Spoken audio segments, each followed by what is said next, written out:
কারো কারো মতে ছাত্ররা এখন প্রায় দিশেহারা অবস্থা, মানে তারা যে কি করবে সেটা তারাও নিজেরাও আসলে বুঝতে পারছে না, কেউ কেউ এটা প্রচার করছেন। এ ব্যাপারে আপনার কি ধারণা? অবস্থাটা ছাত্রদের জন্য এখন জটিল বলা যায়। মানে তারা যে ঘোষণাটা দিতে চেয়েছিল সেটা এখন সরকার দিতে যাচ্ছে। সেই ঘোষণা সরকার যে সময় নিয়েছে, সে সময়সীমা কতটা ঠিক থাকবে বলা কঠিন। সম্ভবত 15 তারিখ, না জানুয়ারি 15 তারিখ পর্যন্ত। 15 তারিখ তো পার হয়ে যাচ্ছে, যে অবস্থা আর 2-3 দিন আছে। আজকে 12 তারিখ হয়ে ধরি আর 2টা দিন মাঝখানে আছে। দেখা যাক ইউনিট সরকার কি করে, কি ঘোষণা দেয় বা আদৌ দেয় কিনা। সময় হয়তো আবার নেবে কিছু। তো সেই অর্থে ছাত্রদের জন্য একটা সমস্যা। উদ্যোগটা এখন সরকারের হাতে ছেড়ে দিয়েছে ছাত্ররা, মানে সরকারই নিয়েছে উদ্যোগ ঘোষণা, ছাত্ররা সেটা মেনে নিয়েছিল। এটা একটা ছাত্রদের জন্য একটা অস্থির সময় যাচ্ছে। তাদের তো যদি সরকার ঘোষণা সেভাবে দিতে না পারে, তখন তাদের তো কর্মপন্থা ঘোষণা করতে হবে, নতুন কর্মসূচি দিতে হবে ছাত্রদেরকে। আর একটা হচ্ছে ছাত্রদের বিরুদ্ধে একটা বড় ধরনের অপপ্রচার বা প্রচারের একটা চলছে। কিন্তু এটা কি, ওই যে হিমবাহ নামছে পর্বত থেকে যে নামে, হিমবাহ বা উঁচু এই বরফ আচ্ছাদিত জায়গা থেকে যে নামে হিমবাহ, ভেঙে চুরে পিষে নিয়ে চলে যায়। তো ছাত্রদের উপরে কিন্তু একটা প্রচার অভিযান এক ধরনের চলছে। কারণ সবাই যে মানে আওয়ামী লীগের লোক নোট দেয়, আওয়ামী লীগ বিরোধী, কিন্তু ছাত্রদের এই অবস্থান বিরোধী আবার তারা। বিএনপি ঘরানার, তারপরে এর বাইরেও অন্যান্য রাজনৈতিক দলগুলো আছে। হ্যাঁ, এই বিভিন্ন রাজনীতি, বিভিন্ন চিন্তার মানুষ তো আছে।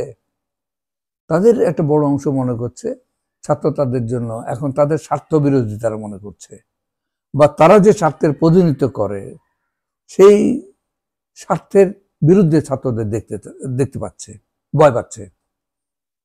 স্বাভাবিক, এই ছাত্ররা সকল পুরাতন স্বার্থের বিরুদ্ধে, পুরাতন চিন্তা, পুরাতন মানে সংস্থা বা সংগঠন, পুরাতন রীতিনীতি, অনেক কিছুর বিরুদ্ধে এরা দাঁড়িয়েছে। আর নতুন শক্তি তো প্রবল শক্তি, এরা যখন আসে কিছু একটা করতে চায় তখন পুরাতনরা ভয় পায়। এটি নিয়ম, কারণ পুরাতনদের স্থলাভিষিক্ত হয় তারা, বা তাদেরকে সরিয়ে দেয়। সেই জায়গাটা তারা নতুনরা নেয়, তখন হ্যাঁ ওই জায়গায় নতুনরা আসে। নতুনরা এলে তাই হয়। ফলে নতুনদের আগমন মেনে নিতে পারে না পুরাতনরা, এটা সাধারণ নিয়ম। খুব কম পুরাতন আছে যারা নতুনদেরকে জায়গা দিয়ে আনন্দ পায় বা জায়গা দিতে চায়, মনে করে তাদের দায়িত্ব তারা এভাবে পালন করবে সমাজের প্রতি। এটা খুব কম মানুষ পাওয়া যায়, বা কম পুরাতন ধারা থেকে। আর আমাদের সমাজটা তো খুবই দূষিত, খুবই নষ্ট একটা সমাজ। এই উত্তরাধিকার রয়েছে ব্যাপক। এই আসলে পরদাসত্ব করেছি আমরা, পরদাসত্ব শত শত বছর, হাজার বছরের পরদাসত্ব চলছে। অন্য কিছু বাদ দাও,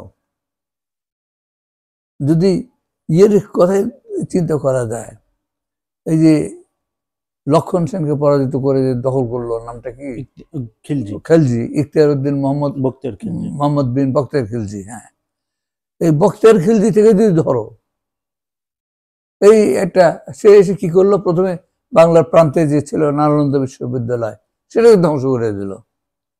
হ্যাঁ, এটা নিয়ে আলাদা আলোচনা করা যেতে পারে কিছুটা। এটা খুব দুঃখময় ঘটনা আমাদের জন্য। এত বড় একটা উপমহাদেশের ইতিহাস। হ্যাঁ, এটা উপমহাদেশের বিশাল একটা জায়গা ছিল নালন্দা। তক্ষশিলার পরেই নালন্দার একসময় তো নালন্দার নামটাই সবচেয়ে বেশি হয়ে গিয়েছিল। তক্ষশিলা তো আগেই ধ্বংস হয়েছিল, অনেকখানি ধ্বংসপ্রাপ্ত। তারপরেও কিছুটা হয়তো ছিল কোনো কমিটিকে থাকা আর কি, কিন্তু নালন্দা গৌরবোজ্জ্বল ছিল। তখনও ওই শকুন বা ওই ধরনের আক্রমণকারীগুলো বাংলা পর্যন্ত পৌঁছায়নি, বা বিহার পর্যন্ত পৌঁছায়নি। তক্ষশিলা তো মূলত বিহারে বা বাংলার প্রান্তে পাশেই। নালন্দা। তো সেই নালন্দা বিশ্ববিদ্যালয় ধ্বংস করে বখতিয়ার খিলজি আমাদের যে জ্ঞান সাধনার যে সবচেয়ে বড় পীঠস্থান সেটা ধ্বংস করে দিল। এবং তারপরে তো দীর্ঘকাল ধরে এখানে বহিরাগত মুসলমানদের শাসন হয়েছে। এরা ওই মধ্যপ্রাচ্য থেকে আসতো, লুটপাট করার জন্য আসতো, শাসন করতো লুটপাট করার জন্য। মোগলরাও তাই, ইংরেজরা তাই।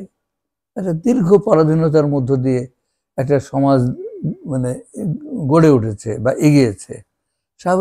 স্বাভাবিকভাবে এখানে অনেক বিভ্রান্তি, অনেক বিকৃতি ঘটে, পারভার্সন, অনেক বিকৃতি ঘটে সমাজে। তো এইখান থেকে সমাজকে মুক্ত করার শক্তি একমাত্র তরুণরা, যারা ওইভাবে বিকারগ্রস্ত, ওইভাবে নষ্ট ভ্রষ্ট হয় না, সময় লাগে হতে। আর অল্প বয়স, তাদের এই সমাজের সঙ্গে অনেকখানি দূরত্ব থাকে, ফলে শিক্ষা নেয়, আধুনিক শিক্ষা নেয়, আধুনিক শিক্ষা গ্রহণ করে তারা। সেইখানে যা দুর্নীতিকে প্রশ্রয় দিতে বলা হয় না, শেখানো হয় না, অন্তত ভালো কিছু জিনিস শেখানো হয়। আর আধুনিক সভ্যতার মানে তারা পায়, ছোঁয়া পায়, পরিচিত হয় আধুনিক সভ্যতার সম্পর্কে, আধুনিক সভ্যতার মূল্যবোধগুলো সম্পর্কে তারা সচেতন হয়, জানে, এগুলো অনেকখানি ধারণও করতে চায়। তো সেই জায়গা থেকে এই ছাত্ররা নতুন শক্তি হিসেবে দাঁড়ায়। আর সংখ্যাও কম হয় না, আমাদের সমাজে প্রচুর ছেলে মেয়ে জন্ম নিচ্ছে, শিক্ষা লাভ করছে, একটা জনগোষ্ঠীর বড় অংশ তারা হয়ে ওঠে। এর একটা প্রবল শক্তি। স্বাভাবিকভাবে এদের এই উত্থানকে কেউ ভালো চোখে দেখছে, অনেকেই ভালো চোখে দেখছে না, কেউ বলা ঠিক না, অনেকেই ভালো চোখে দেখছে না পুরাতনদের মধ্যে। বিশেষ করে সেই পুরাতনদের মধ্যে তো এই প্রথম ব্যবস্থা আছে, রাষ্ট্র ব্যবস্থা, সেনাবাহিনী আছে, পুলিশ আছে, প্রশাসন আছে, বিচার ব্যবস্থা আছে, তাদের একটা বড় অংশ, হ্যাঁ পুরো রাষ্ট্রটাই। সামান্য কিছু লোক হয়তো নিচের দিকে আর উপরের দিকে খুবই কম কিছু লোক আছে, এর বাইরে সবাই তো আসলে কম বেশি দুর্নীতিগ্রস্ত একটা ব্যবস্থার অংশ হয়ে গেছে। এরা ছাত্রদের উত্থানকে পছন্দ করছে না।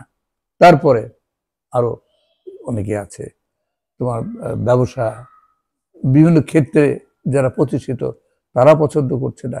তাদের নিয়ে প্রতিভূ হিসেবে রাজনীতিকরা আছে, মানে যারা ক্ষমতা রাজনীতি করেছে, তাদের সাধারণত তারা তো এই স্বার্থ গোষ্ঠীকে প্রতিনিধিত্ব করে, যারা সমাজে প্রভাবশালী, প্রতিপত্তিশালী, সম্পদশালী, তাদেরকে প্রতিনিধিত্ব করে। এরা ছাত্রদের উত্থানটাকে খুব অপছন্দ করছে, ভয় পাচ্ছে। সুতরাং তারা প্রচার করবে।